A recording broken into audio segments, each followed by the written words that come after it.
Jam 1 pagi, bosku kirim pesan, "Rani, tolongin." Saat aku masuk kamarnya, dia menangis sambil nunjukin satu pesan. Isinya cuma, "Saya tahu kamu siapa." Dan sejak malam itu, rumah ini menjadi... Sebelum masuk cerita, silahkan pencet tombol like and subscribe ya. Aku nggak pernah nyangka, satu email sederhana bisa menyeret aku ke pengalaman paling aneh sepanjang hidupku. Sebut saja namaku Rani. Waktu itu tahun 2017. Aku baru lulus kuliah, fresh graduate, dan sudah 6 bulan menganggur. Setiap hari isinya cuma buka portal lowongan kerja, apply, nunggu, dan ditolak pelan-pelan sama realita. Sampai akhirnya, suatu sore, iseng-iseng aku apply satu lowongan. Posisi personal assistant, perusahaan, confidential. Tanpa mikir panjang, langsung aku kirim CV. Soalnya aku lagi butuh uang banget. Yang bikin aneh, nggak sampai 10 menit, email balasan langsung masuk. Isinya singkat, padat, dan bikin jantungku deg-degan. Interview hari ini pukul 16.00, lokasi salah satu kafe fancy di Jakarta. Hari itu juga, aku bengong lama di depan layar. Dalam hati cuman mikir satu hal, ini beneran atau penipuan? Tapi di posisi aku yang sudah capek nganggur, aku akhirnya berpikir, ya sudah, nothing to lose. Jam 15.30, aku sudah sampai di kafe yang dimaksud. Tempatnya mewah, tenang, dan bukan tipe tempat untuk interview kerja. Aku diminta duduk di meja reservasi atas nama Santi. Aku duduk, menunggu. 5 menit, 10 menit, 30 menit. Canggung, gelisah. Aku hampir berdiri mau pulang. Sampai akhirnya, seorang wanita datang menghampiriku. Usianya sekitar 45 tahunan. Cantik, modis, tasnya branded. Auranya berbeda. Dengan senyum ramah, dia duduk di depanku dan berkata, "Kamu Rani ya?" Aku mengangguk, dan disitulah aku tahu wanita itu adalah Ibu Santi. Aku menyerahkan CV yang sudah aku print rapi. Beliau membacanya sekilas. Lalu, beliau mengangkat wajahnya, menatapku lurus, dan bertanya satu pertanyaan yang sampai sekarang masih aku ingat jelas. "Kamu Islam, Rani?" Aku jawab jujur, "Iya, Bu." Ibu Santi tersenyum kecil. Bukan senyum ramah, tapi senyum yang entah kenapa bikin aku merinding. Lalu beliau berkata, pelan, "Kerjaan kamu cuma satu. Temenin saya, kemanapun dan kapanpun." Aku terdiam. Beliau menjelaskan, kerjanya nomaden, ikut beliau kemana-mana, dan soal gaji, jujur, sangat amat menggiurkan. Aku diminta mulai kerja besok pagi, langsung di rumah beliau, di kawasan super elit Jakarta. Tanpa sadar, aku mengangguk. Aku pulang sore itu dengan perasaan campur aduk. Senang karena akhirnya dapat kerja, tapi ada satu rasa aneh yang nggak bisa aku jelasin. Dan aku nggak tahu, hari itu adalah awal dari semuanya. Keesokan paginya, aku datang ke rumah Ibu Santi sesuai alamat yang beliau kirim semalam. Begitu mobilku berhenti di depan pagar, aku langsung terdiam. Rumahnya gede banget. Bukan tipe rumah mewah yang pamer, tapi tenang, rapi, dan entah kenapa terasa dingin. Walaupun matahari lagi terik. Dari pagar ke pintu utama aja jaraknya jauh. Aku harus jalan melewati taman kecil, pohon-pohon rapi, rumput hijau, dan suasana yang terlalu sunyi. Bukan horor, tapi terlalu sepi untuk rumah sebesar ini. Di depan pagar, aku disambut seorang perempuan muda. Namanya Mbak Neni, ART di rumah itu. Usianya masih sangat muda, mungkin baru belasan tahun. Senyumnya ramah, tapi kelihatan agak kikuk. Aku dipersilakan masuk dan duduk di sofa ruang tamu. Dan jujur ya, jiwa kampungku langsung berontak. Aku belum pernah seumur hidup masuk ke rumah sebesar dan semewah ini. Interiornya dominan putih, lantainya mengkilap. Semua barang terlihat mahal, tapi rasanya kosong. Aku diminta menunggu Ibu Santi turun. 5 menit, 10 menit, sampai akhirnya 4,5 jam. 4,5 jam. Aku duduk sendiri. HP sudah bolak-balik aku cek. Perut lapar. Pikiran mulai kemana-mana. Dalam hati aku mulai bertanya, ini jadi kerja gak sih? Aku sebenarnya ngapain di sini? Aku hampir ngerasa kayak, Bukan lagi interview, tapi orang asing yang nyasar ke rumah orang kaya. Sampai akhirnya aku dengar langkah kaki dari lantai atas. Ibu Santi turun. Begitu melihat aku, beliau langsung memelukku erat. Maaf ya, Rani, maaf banget. Kamu nunggu lama. Beliau minta maaf berkali-kali, seolah-olah aku ini bukan calon karyawan, tapi keluarga. Tanpa banyak bicara, beliau langsung mengajakku pergi. Dan di situ aku sadar satu hal. Hari itu, Ibu Santi tidak memakai hijab. Padahal saat interview kemarin, beliau jelas mengenakan hijab. Aku sempat bengong, tapi aku memilih diam. Di perjalanan, kami mengobrol. Awalnya ringan, sampai akhirnya Ibu Santi mulai bercerita tentang dirinya. Dan disitulah, aku mulai tahu. Dengan nada tenang, beliau berkata, "Saya ini istri kedua, Rani." Aku menoleh. Jantungku berdebar kencang, seperti mau copot. Beliau melanjutkan, "Suami saya, pejabat. Sekarang lagi di penjara." Beliau bilang, pernikahan mereka nikah siri. Sudah berjalan 3 tahun. Dan istri pertamanya tidak tahu karena tinggal di provinsi berbeda.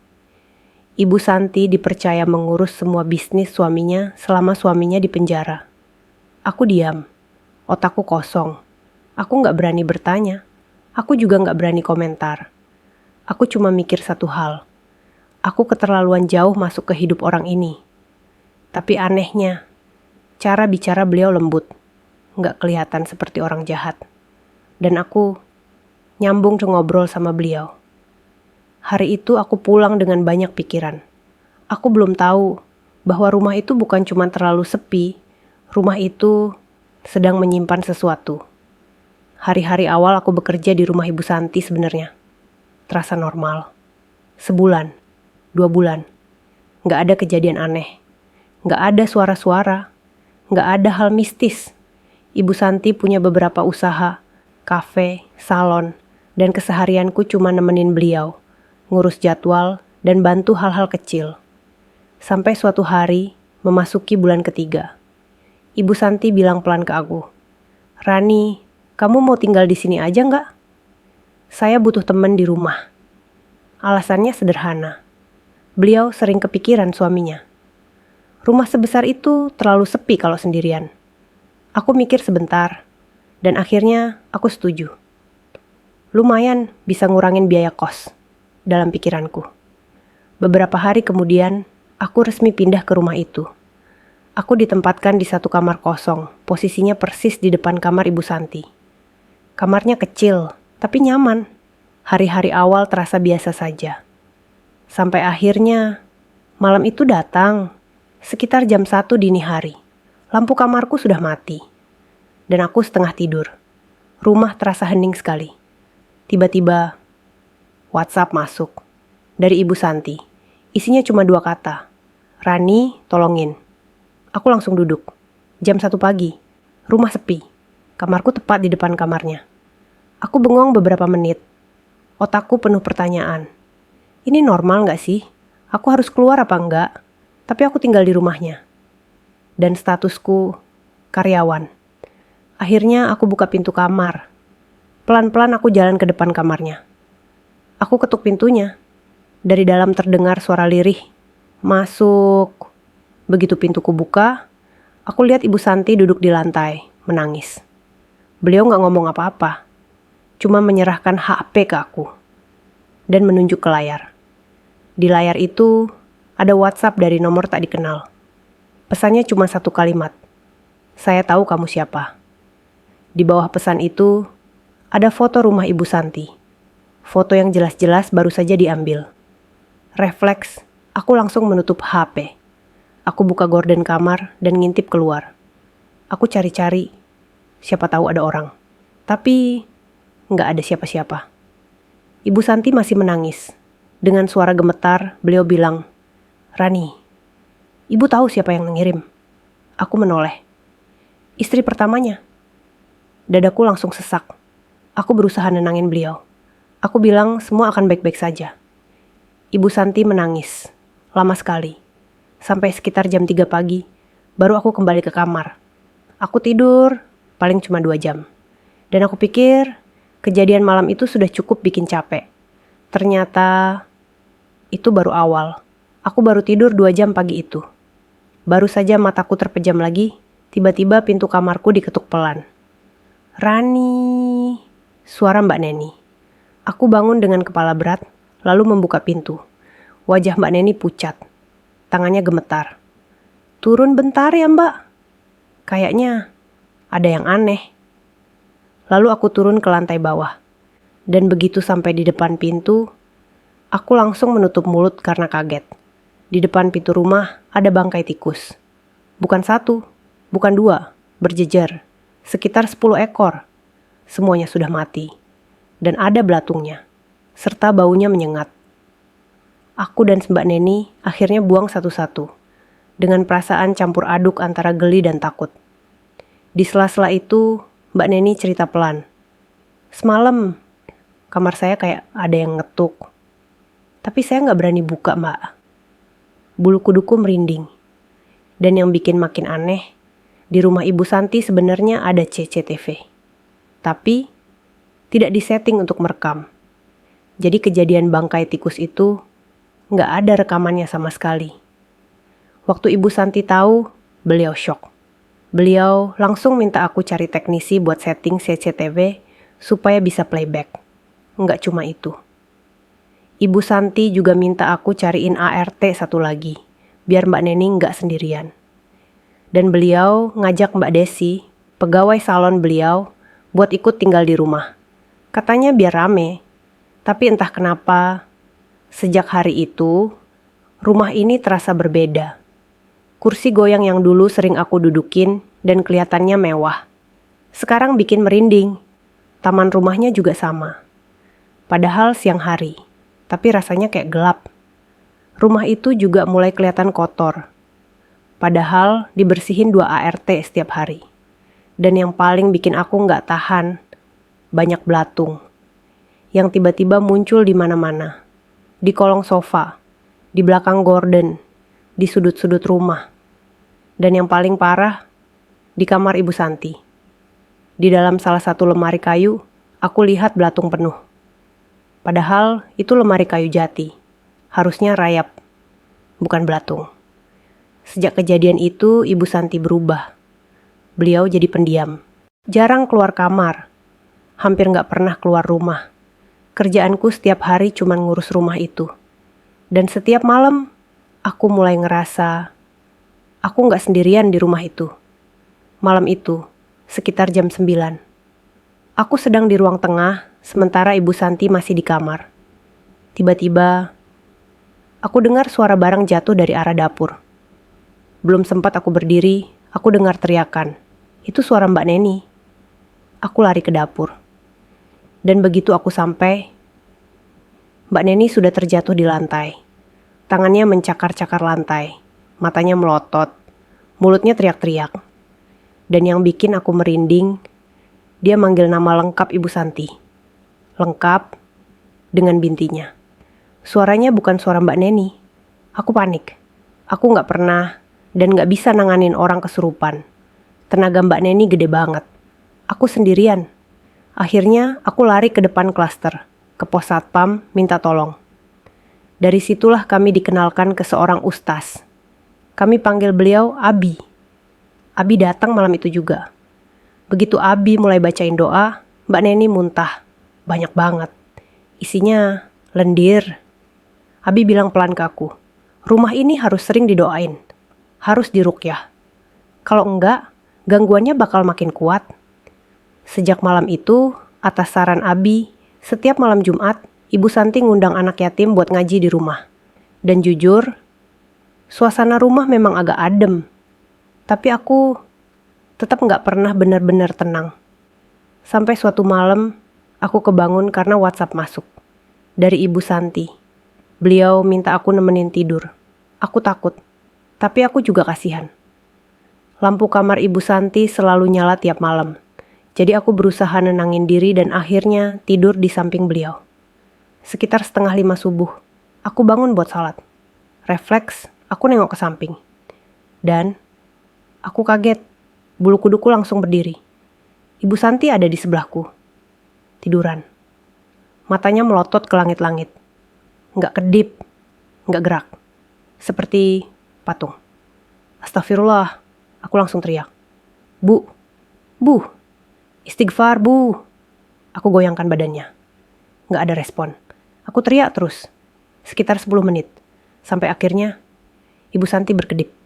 Pelan-pelan menoleh ke aku. Dengan suara heran, beliau bilang, "Kenapa sih Kurani?" "Saya lagi tidur loh." Aku lemas. Karena yang aku lihat barusan, jelas bukan orang tidur. Pagi itu juga aku langsung nelpon Abi. Dan dari situlah Abi bilang satu hal yang bikin dadaku makin berat. Kalau begini, kemungkinan besar rumah ini dikirimin. Dan kita harus cari buhulnya. Aku menelan ludah. Karena aku tahu, kalau sampai benar ada buhul, berarti ini belum akan selesai. Pagi itu, setelah kejadian mata melotot Ibu Santi, Abi datang ke rumah. Tidak sendiri. Beliau datang bersama beberapa temannya. Tujuannya jelas, yaitu ruqyah Ibu Santi dan seluruh isi rumah. Abi bilang pelan ke aku, "Kalau memang ini kiriman, kita harus siap." Aku cuma mengangguk. Begitu proses ruqyah dimulai, belum sampai 5 menit. Ibu Santi kesurupan. Tapi bukan seperti sebelumnya. Beliau tidak teriak, tidak bicara. Tubuhnya menggeliat di lantai seperti ular. Dari mulutnya keluar air liur. Matanya terpejam. Belum selesai dengan Ibu Santi, Mbak Neni ikut tumbang. Dan kali ini, yang keluar dari mulut Mbak Neni membuatku gemetar. Dengan suara berat, dia berteriak, "Saya mau dia mati." Aku langsung mundur. Kakiku gemetar. Abi dan teman-temannya tetap membaca doa. Beberapa menit kemudian, Ibu Santi dan Mbak Neni muntah lagi. Keluar lendir, banyak sekali. Dan ruangan menjadi bau. Suasananya berat. Setelah itu, semuanya tampak sedikit tenang. Beberapa hari berikutnya, aku melihat perubahan. Ibu Santi mulai rajin salat, mulai ngaji, kembali ngurus kafe dan salon. Mbak Neni juga tidak pernah kesurupan lagi. Aku sempat berpikir, mungkin sudah selesai.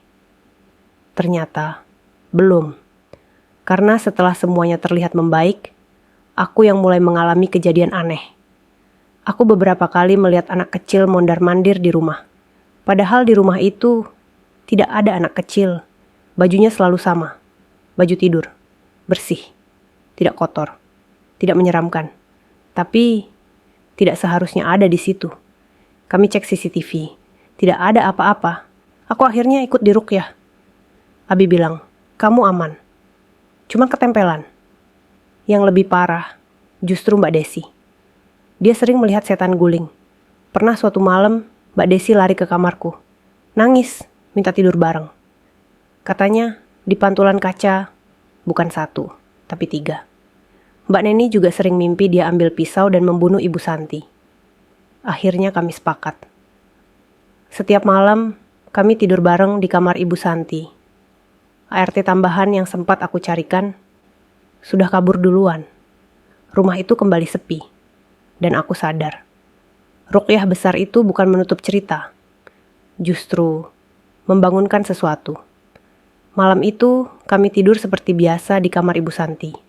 Kamarnya yang besar, dengan jendela-jendela tinggi, sebagian tirai bisa dibuka. Lampu sengaja kami nyalakan, bukan karena terang, tapi karena takut gelap. Malam itu, sekitar jam 11, kami akhirnya tertidur. Dan untuk pertama kalinya setelah sekian lama, tidur kami cukup nyenyak. Sampai beberapa jam kemudian, aku merasa dingin. Bukan dingin biasa, tapi dingin yang bikin tulang tangilu. Aku membuka mata, dan detik itu juga, jantungku hampir berhenti. Semua lampu mati.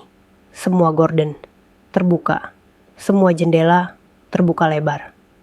Angin masuk kencang. Suara malam terdengar jelas. Aku teriak. Mbak Desi dan Mbak Neni ikut bangun. Kami bertiga panik.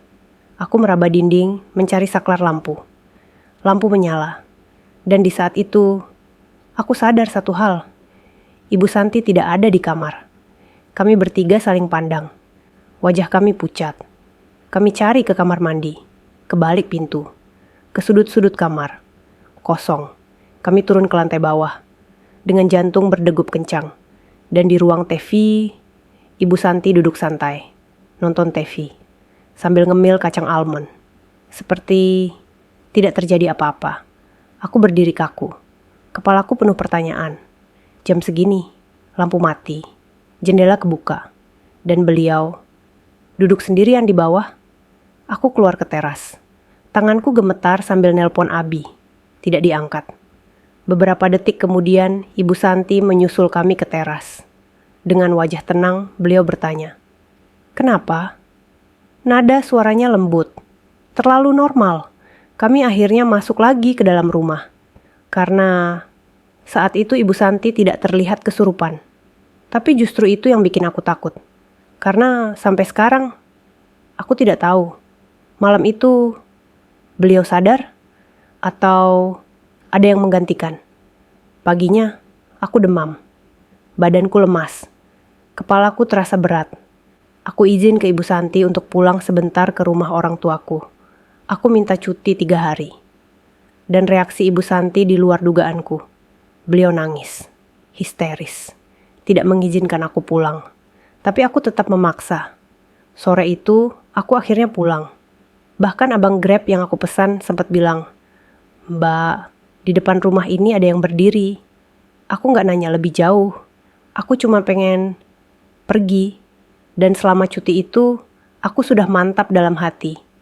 Aku harus resign. Hari Senin, aku kembali ke rumah itu. Padahal selama cuti, aku sudah bulat mau resign. Badanku memang sempat istirahat. Tapi pikiranku, tidak. Begitu masuk ke rumah, hatiku langsung jatuh. Ibu Santi terlihat jauh lebih lemah. Wajahnya pucat. Badannya kurus, sorot matanya kosong. Mbak Neni sakit, terbaring di kamar. Mbak Desi pulang ke rumahnya saat aku cuti. Rumah itu hampa. Aku tahu, kalau aku pergi sekarang, rumah itu akan benar-benar kosong. Aku gak tega. Lalu tiba-tiba, Ibu Santi memanggilku ke kamarnya. Dengan suara pelan, beliau berkata, "Rani, saya minta tolong." Aku duduk di sampingnya. Beliau melanjutkan, "Bawa bapak ke sini." Aku terdiam. Bapak yang beliau maksud, suaminya, yang sedang dipenjara. Aku bingung, napas aku terasa berat. "Bu, gimana caranya?" Ibu Santi tidak menjawab. Sejak hari itu kondisinya makin drop. Beliau tidak mau makan. Mengurung diri di kamar. Dari luar kamar, aku sering dengar suara. Kadang menangis, kadang tertawa sendiri, kadang berteriak. Aku dan Mbak Neni kebingungan. Ini kesurupan atau depresi? 2 hari berlalu seperti itu. Akhirnya, aku tidak punya pilihan selain menghubungi Abi. Abi datang sore itu. Beliau mengetuk pintu kamar Ibu Santi. Tidak dibuka. Dari dalam kamar, terdengar suara Ibu Santi menyanyi pelan. Bulu kudukku langsung berdiri. Abi akhirnya memutuskan untuk mencari Buhul di rumah itu. Kami bertiga berkeliling rumah berjam-jam. Tidak ketemu apa-apa. Sampai akhirnya kami kembali ke depan kamar Ibu Santi. Dan pintunya sudah terbuka. Ibu Santi duduk di pinggir kasur, menangis. Rambutnya berantakan. Badannya gemetar. Dengan suara hampir habis, beliau berkata, "Aku capek. Aku pengen sembuh." Beliau menggenggam tanganku erat. "Abi, bantu aku ya. Aku mau pisah aja. Aku mau selesain semuanya." Aku menahan tangis. Abi menjawab pelan. "Pelan-pelan ya Bu, kita satu-satu." Ibu Santi hanya berkata, "Yang penting, aku berhenti sakit." Disitulah aku sadar. Beliau sudah benar-benar menyerah. Dan aku tahu, ini bukan lagi soal rumah, tapi soal hidup seseorang. Perlahan, kondisi Ibu Santi mulai membaik. Tidak langsung, tapi ada perubahan. Beliau mulai lebih tenang, lebih jarang melamun, dan akhirnya mengambil satu keputusan besar. Pergi ke Malaysia, menemui orang tuanya, menjauh sementara dari rumah itu. Aku setuju. Dalam hatiku, aku merasa ini jalan terbaik. Pagi itu, aku menyiapkan koper Ibu Santi. Beliau dijadwalkan berangkat ke bandara jam 8 pagi. Untuk pertama kalinya setelah sekian lama, aku merasa lega. Jam 7 lewat. Aku menunggu di ruang tengah. Ibu Santi belum turun. Jam 7.30. Masih belum. Aku naik ke lantai atas. Mengetuk pintu kamar. Tidak ada jawaban. Aku buka pintu perlahan. Ibu Santi ada di kamar mandi. Histeris. Beliau menangis sambil menyebut-nyebut nama suaminya. Aku panik. Aku coba menenangkan. Aku bilang semuanya akan baik-baik saja. Tapi Ibu Santi menggeleng kuat. Aku gak mau pergi. Aku gak bisa ninggalin dia. Katanya, kalau beliau pergi, suaminya akan sendirian. Dan itu terlalu berat. Saat itu aku sadar, beliau kumat lagi. Masalahnya, Abi sedang di luar kota. Aku sendirian. Dalam keadaan panik, aku melakukan hal yang seharusnya tidak aku lakukan. Aku mengambil HP Ibu Santi. Aku berharap menemukan nomor keluarga, teman, siapapun. Aku buka chat. Dan mataku berhenti di satu nama kontak. Sayang, itu suaminya. Aku membaca chat terakhir. Pesannya pendek, tapi membuat perutku langsung mules. Isinya kurang lebih begini. Kamu jangan pergi. Kalau kamu maksa, kamu tahu sendiri akibatnya. Aku masih pegang kamu. Aku gemetar. Di situ aku sadar. Ini bukan cuma soal ketidaksiapan. Ada sesuatu yang memang tidak mau melepaskan Ibu Santi. Dan sejak saat itu, satu pertanyaan besar terus muter di kepalaku. Sebenarnya, kiriman ini dari siapa? Aku menangis hari itu, bukan karena takut lagi, tapi karena capek. Capek fisik, capek pikiran, dan capek hati. Aku benar-benar gak tega melihat Ibu Santi dalam kondisi seperti itu. Aku coba hubungi keluarga beliau di Malaysia. Berharap mereka bisa membujuk, tapi Ibu Santi tetap menolak. Beliau gak mau keluar rumah, gak mau kemana-mana. Karena Abi masih di luar kota, beliau akhirnya mengirim ustaz lain bersama beberapa orang untuk membantu sementara. Jumlahnya sekitar 5 orang. Mereka datang siang hari dan langsung menyisir rumah, mencari buhul. Aku sudah terlalu lelah untuk ikut. Aku ambil wudhu, sholat zuhur, dan menangis. Aku cuma minta satu hal. Ya Allah, tolong, kasih jalan keluar. Setelah sholat, entah kenapa hatiku gelisah. Aku berjalan ke kamarku sendiri. Tidak ada alasan jelas. Seperti ada yang menarikku ke sana. Aku masuk kamar, menyalakan AC, duduk diam. Mataku menyapu ruangan. Dan tiba-tiba, aku melihat sesuatu di bawah meja rias. Sebuah kotak kecil, kotak kunciran. Aku yakin itu bukan punyaku. Aku mengambilnya. Tanganku dingin. Saat kubuka, tanah kemerahan. Sedikit basah. Aku langsung memanggil orang-orang Abi. Begitu mereka melihatnya, wajah mereka berubah. Salah satu dari mereka berkata, ini kemungkinan besar buhul tanah kuburan. Dadaku langsung sesak. Bingung antara lega karena akhirnya ketemu, atau takut karena ternyata nyata. Buhul itu langsung dimusnahkan. Tapi belum selesai. Beberapa saat kemudian, salah satu dari mereka menemukan buhul lain. Berupa kertas kecil berisi tulisan Arab gundul.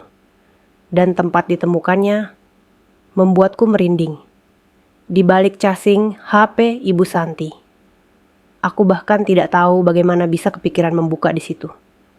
Kertas itu ikut dimusnahkan. Begitu proses selesai, Ibu Santi dan Mbak Neni muntah lagi. Bukan cuma dari mulut, tapi juga dari hidung. Bahkan sampai pipis. Salah satu ustaz bilang, itu normal. Setelah itu, kondisi mereka terlihat lebih sadar, lebih ringan. Malam itu, Mbak Neni memutuskan pulang kampung. Beliau tidak sanggup lagi. Ibu Santi mengerti. Beliau memberi Mbak Neni uang dalam jumlah besar. Sebagai permintaan maaf, aku tidak menyalahkan Mbak Neni. Siapapun akan memilih pergi. Malam itu, kami memutuskan tidak tidur di rumah.